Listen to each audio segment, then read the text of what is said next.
Taharuki ipo, wala hatuwezi kujificha. Watu sasa hivi hawajui hivi Tanzania tuliyokuwa nayo ndo tutaendelea kuwa nayo.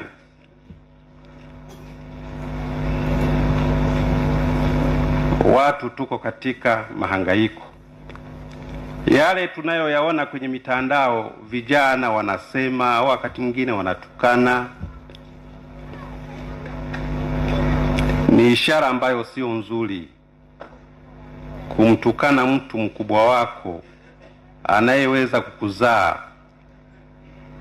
Kama utaona star kumtukana yule unayelingana naye, kumdhalilisha, iweje kwa mkubwa? Tunapofikia mahali hapo, lazima sasa tuone umuhimu wa kuzungumzana, dialogue, mazungumzano. Hatuwezi kumaliza hii taharuki kwa kuzomeana au kubezana. Lazima tuzungumzane, tuzungumze kwa nini tumefikia hapa. Ni kitu gani hasa ambacho kimetufikisha hapa? Padri amezungumza, kuna wachungaji sijui aliona wapi mchungaji ana bodyguard karibu 20-30.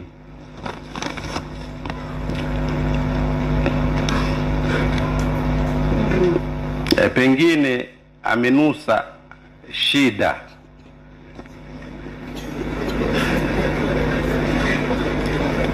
Mimi sijafikia hapo kwa sababu najikabidhi kwa Mwenyezi Mungu.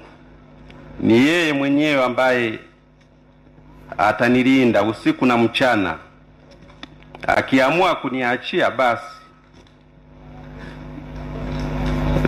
bado nitamshukuru kwa sababu yeye ni muweza wa yote. Lakini ninyi ambao umepewa dhamana ya kulinda Watanzania, tafuteni fursa, taifa zima liongee, lizungumze. Sio kuzungumza kwa kupiga kelele, ni mazungumzano, dialogue, utaratibu mzuri ambao Watanzania tunaweza tukazungumzana. Kila mmoja akatoa hoja yake na mwingine akaeleza.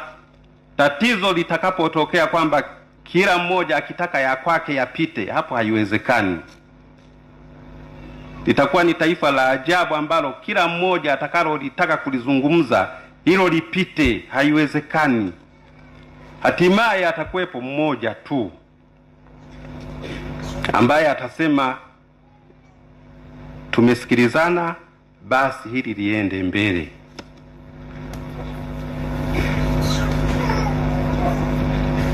Tuzungumzane, vinginevyo hiyo bahati mimi huwa nawaambia kila mara, hapa tulipo sio padogo.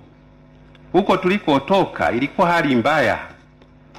Watu tulijipaka hata grisi badala ya mafuta, tukatumia oili.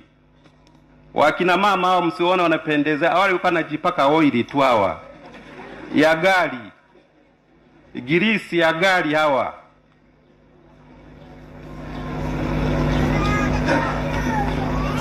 Kipande kiasi hiki unakitumia miezi 6 kufulia na kuogea. Sasa viongozi wangu mliopo leo, historia na mnyororo wa amani huo usije ukaharibikia kwenu. Yaani hapo ndipo mnapaswa kukazana, kusali, kuomba na kutafuta kila namna ili isiharibikie kwenu. Kwa sababu hata ikiharibiwa na mwingine tofauti na wewe, historia itaandika ni wakati gani, alikuwepo nani. Kwa hiyo na nyie mna jukumu kubwa kweli la kuhakikisha hata huyu wa ovyo, huyu sijui wa aina gani, na yeye tunamkalisha pamoja, tunakaa naye, tunamsikiliza. Hebu ongea, mwacheni apige kelele, aseme.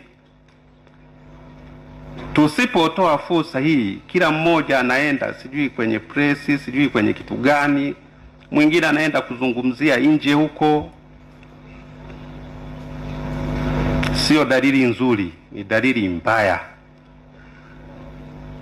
Sasa hivi unaogopa kila mmoja. Majuzi tu mimi nilikuwa naenda mahali fulani nimekimbizwa na hizi gari hizi wanazo wakubwa wetu hizi DFP, sijui imeandikwa 00 sijui ngapi.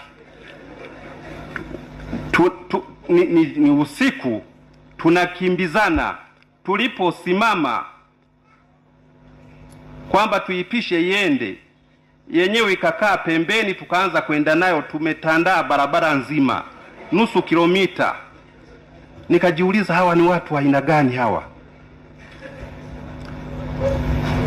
Tukaendelea kwenda kukimbia. Sasa anatukimbiza, bado yuko nyuma. Tulipo punguza akakaa hivyo hivyo, tukawa tunaenda naye sambamba. Inawezekana alikuwa muhuni tu, lakini kama haya yanatokea wakati ambapo haya mengi tunayoyasikia yanatokea, mtu naanza kuwa na wasiwasi.